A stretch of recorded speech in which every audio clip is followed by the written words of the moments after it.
Hi guys, welcome back to the new video. In this video I'm going to show you how you can change font in GoDaddy. So let's get started. First of all, go on the edit side.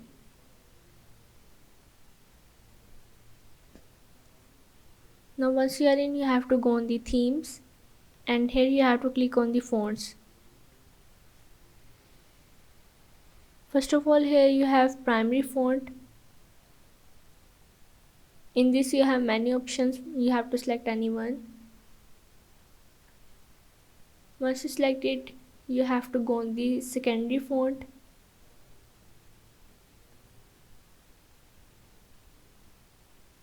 You can also change that font.